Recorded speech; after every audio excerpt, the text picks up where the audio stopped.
Le rescrit est un terme de la technique juridique administrative. Il correspond à un mécanisme créé par le législateur pour permettre que les réponses de l'administration aux interrogations de son public sur l'application du droit à des situations personnelles l'engagent, que cette réponse soit ou non erronée. La nécessité juridique de cet instrument, elle est double. D'une part, en principe, l'administration n'a aucune obligation de répondre aux questions que lui pose son public. Et d'autre part, si toutefois elle répond, eh bien, sa parole n'a aucune valeur juridique.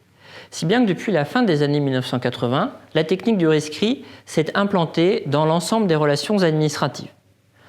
Il est d'abord apparu en droit fiscal, où il est le plus connu, avant d'être étendu à l'ensemble des prélèvements obligatoires. Plus récemment, le rescrit a fait l'objet d'une véritable mode juridique. C'est un objet fétiche des pouvoirs publics. Depuis environ une dizaine d'années, le gouvernement cherche à faire du rescrit un instrument phare de la réforme de l'État afin de renouveler les rapports de l'administration et de son public.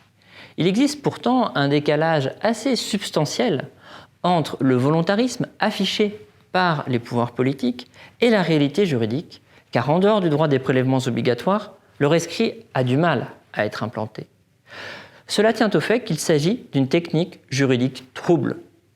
L'idée qu'une simple réponse de l'administration engage cette dernière alors même qu'elle est erronée choque, car il est difficile de concevoir que la parole de l'administration prime sur l'application de la loi. Or, l'analyse juridique du rescrit a toujours été victime de partis pris idéologiques, selon que l'on s'y situait plutôt pour ou contre son développement.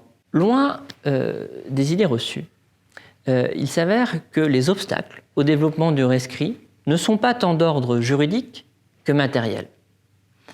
Contrairement à ce qui avait pu être perçu, le rescrit ne renverse pas la hiérarchie des normes juridiques. Il ne nécessite pas non plus une déconstruction complète du droit administratif pour être analysé. Beaucoup plus modestement et beaucoup plus simplement, il s'agit d'une catégorie propre d'actes créateurs de droit qui bénéficie d'un régime spécial d'abrogation et de retrait. En pratique, toutefois, et en opposition à son développement, l'administration n'aurait pas les moyens de faire face aux demandes de rescrit. Son rôle ne serait pas de fournir des consultations juridiques.